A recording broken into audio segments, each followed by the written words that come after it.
السلام علیکم، نیا دور کے ساتھ میں ہوں سبی الحسنین۔ آج سپریم کورٹ میں آئینی بینچ نے ملٹری کورٹس کے کیس کے حوالے سے سماعت کی۔ ایک بار پھر 9 مئی واقعات میں ملوث ملزمان کا ملٹری کورٹس پہ ٹرائل اس کو چیلنج کیا گیا تھا، تو آج اس کیس کی سماعت ہوئی ہے۔ تمام جو کیسز تھے آئینی بینچ کے سامنے وہ ڈی لسٹ کر دیے گئے اور صرف اس کیس کو سنا گیا۔ کل بھی اس کیس کو سنا جائے گا۔ میرے ساتھ موجود ہے سینئر صحافی طیب بلوچ، ان سے چل کر بات کرتے ہیں۔ بہت شکریہ طیب بلوچ جوائن کرنے کے لیے۔ آج کیس کی سماعت کے احوال ذرا ہمارے ویورز کے ساتھ شیئر کریں۔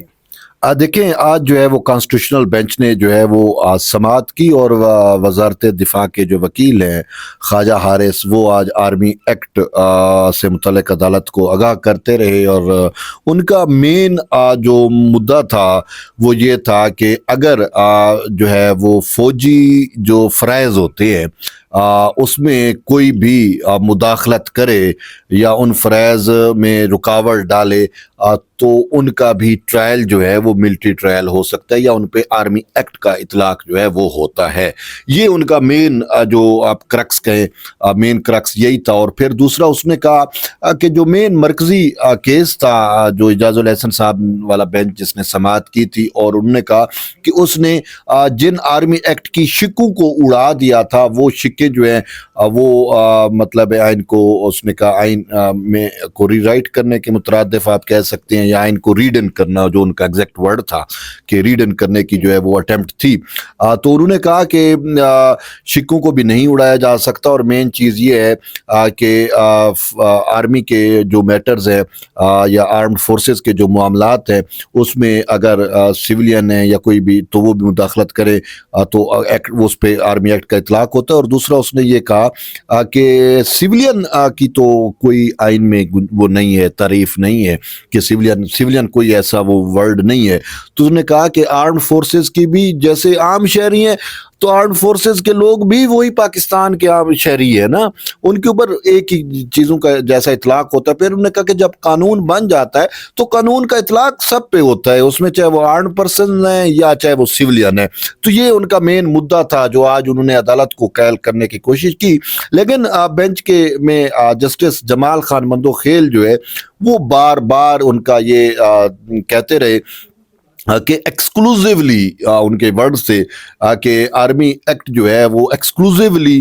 جو ہے وہ آرمڈ فورسز کا ڈسپلن کو جو ہے وہ برقرار رکھنے کے لیے بنایا گیا ہے۔ اگر آرمڈ فورسز اپنے ڈسپلن کی کا انحراف کرتے ہیں تو ان کے اوپر یہ اطلاق ہوتا ہے، سویلین کے اوپر یا عام شہریوں کے اوپر اس کا اطلاق جو ہے وہ کیسے ہوگا، یہ وہ بار بار سوال پوچھتے رہے۔ چوکی کا بھی انہوں نے کہا کہ اگر کوئی چوکی پھر انہوں نے ایک سوال پوچھا، انہوں نے کہا کہ اگر کوئی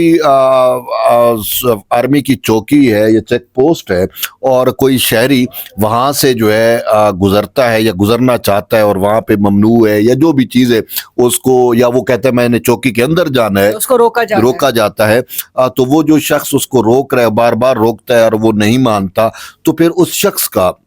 جو ہے وہ کہاں پہ کیا اطلاق ہوگا؟ کیا وہ آرمی ایکٹ کے انڈر ٹرائل ہوگا یا کیا ہوگا؟ اور اسی کو اون کیا جسٹس مسرت ہلالی نے، اور انہوں نے بھی یہی کہا کہ جسٹس جمال خان مندوخیل کا یہ جو چوکی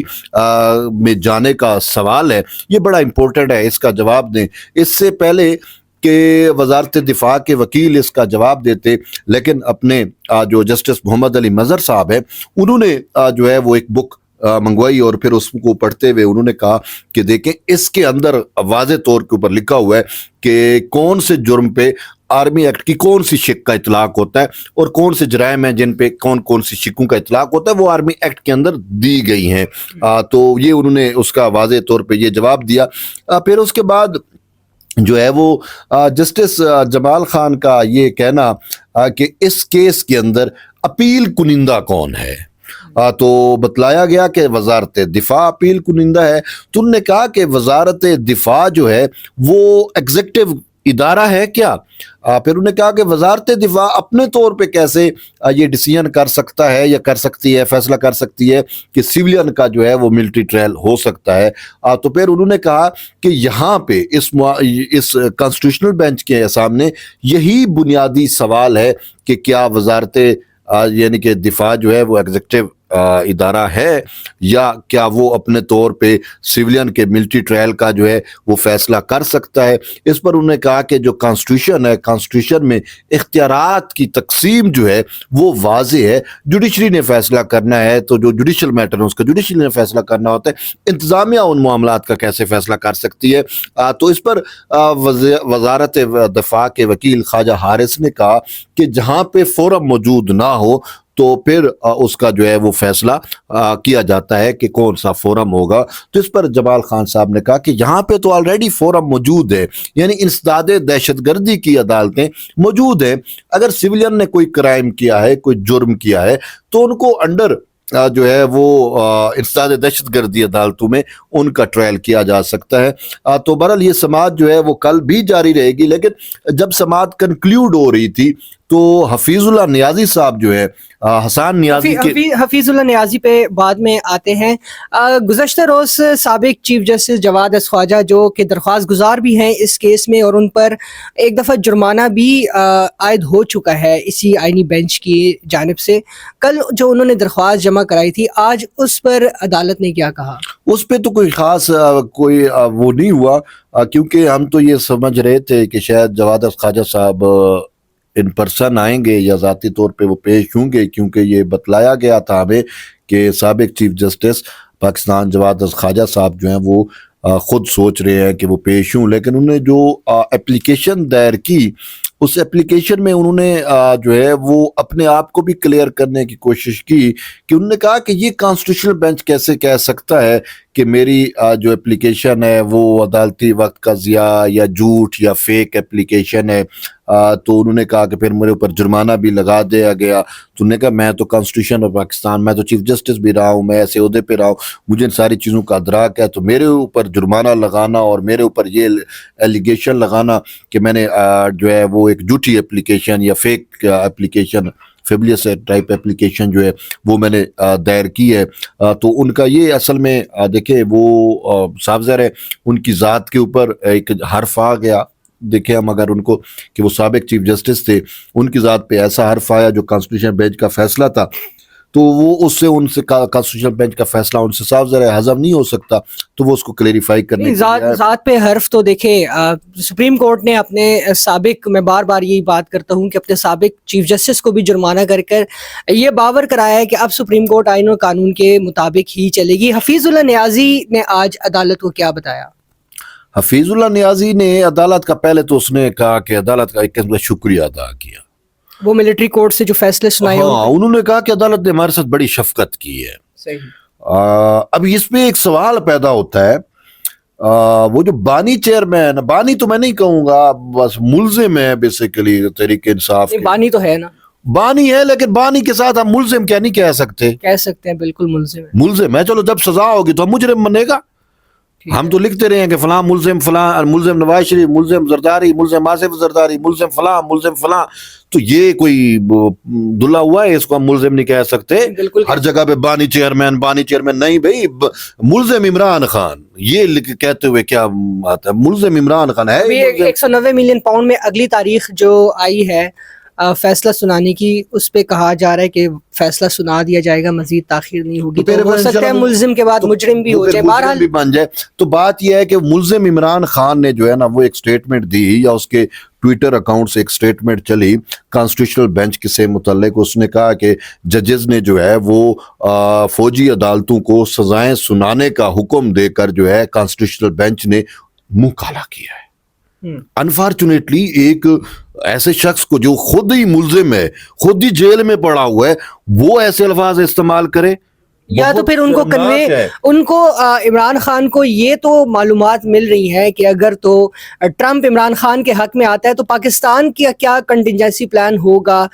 سعودی عرب کو آن بورڈ لے گا، لیکن یہ معلومات کوئی نہیں دیتا کہ آپ نے خود ہی، آپ کے وکلا نے خود ہی کہا تھا کہ فیصلہ سنا دے ملٹری کورٹ سے. بالکل یہی ہمارا پوائنٹ ہے کہ بھائی آپ یہ الفاظ استعمال کرتے ہوئے آپ کو جو ہے وہ پہلے انویسٹیگیٹ کر لینا چاہیے تھا کہ کانسٹیٹیوشنل بینچ نے جو فوجی عدالتوں کو سزائیں سنانے کا حکم دیا ہے 13 دسمبر 2024 کو، وہ حکم جو ہے وہ آپ کے ہی وکلا کے کہنے پہ دیا گیا ہے، اور اس میں خود حفیظ اللہ نیازی نے استدعا کی تھی، خود اعتزاز احسن نے کیا تھا، خود انہی کے اپنے وکلا نے عدالت سے استدعا کی تھی کہ جو انڈر ٹرائل 85 ملزمان کا انہوں نے بلکہ وہ یہ فگر بھی دیا تھا کہ 85 ملزمان کا آلموسٹ ٹرائل کمپلیٹ ہو چکا ہے اور وہ سزائیں نہیں سنا رہے، تو عدالت ان کو حکم دے دے تاکہ وہ سزائیں سنا دیں، اور سزائیں سنانے کے بعد تاکہ وہ جو ہے وہ جو جیلیں ہیں عام وہ ان جیلوں میں منتقل ہو تو جائے۔ حفیظ اللہ نیازی کی استدعا عدالت نے منظور کر دی، ملٹری کورٹ سے فیصلے بھی سنا دیے، حفیظ اللہ نیازی کے بیٹے کو سزا بھی ہو گئی، تو اب وہ آئینی بینچ سے کیا چاہتے ہیں؟ وہ آئینی بینچ سے یہ چاہتے ہیں، انہوں نے کہا کہ 22 انہوں نے کہا میرے بیٹے سمیت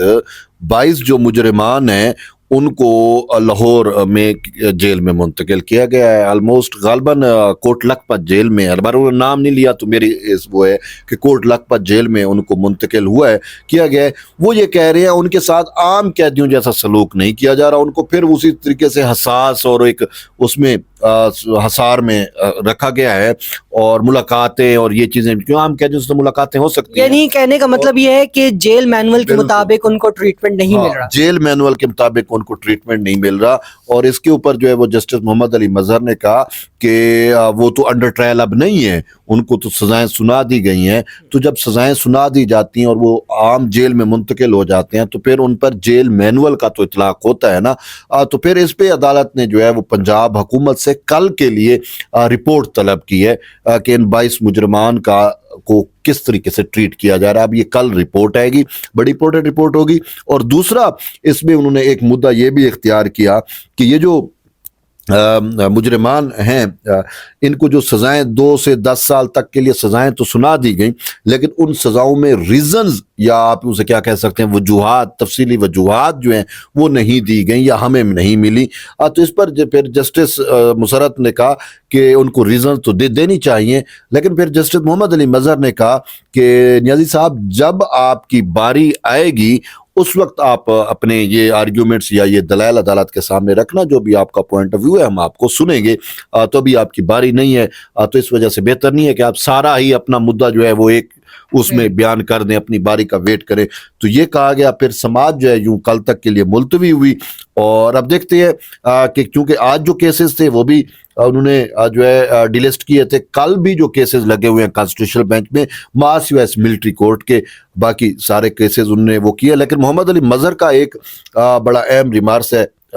وہ یہ ہے کہ اس کیس کے 2 حصے ہیں۔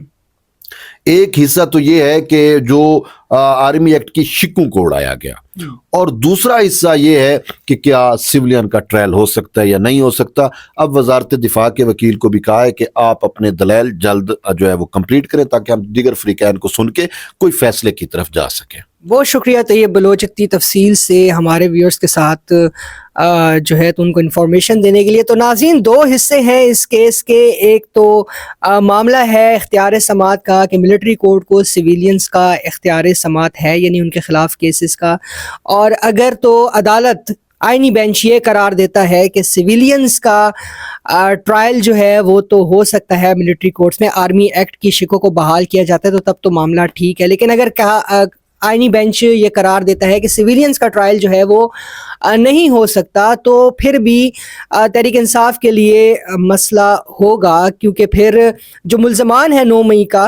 مئی کے ان کو پھر انسداد دہشت گردی میں پیش کرنے کا امکان ہے، انسداد اینٹی ٹیررزم ایکٹ کے تحت ان کے خلاف کیس چلے گا، اس کا امکان ہے، اور پھر سے ان کو تمام مراحل سے گزرنا ہوگا، لیکن پھر دیکھنا یہ بھی ہے کہ ڈبل جیپرڈی کا ایشو اس میں آ جائے گا۔ بہرحال فی الوقت کے لیے اتنا ہی، اللہ حافظ۔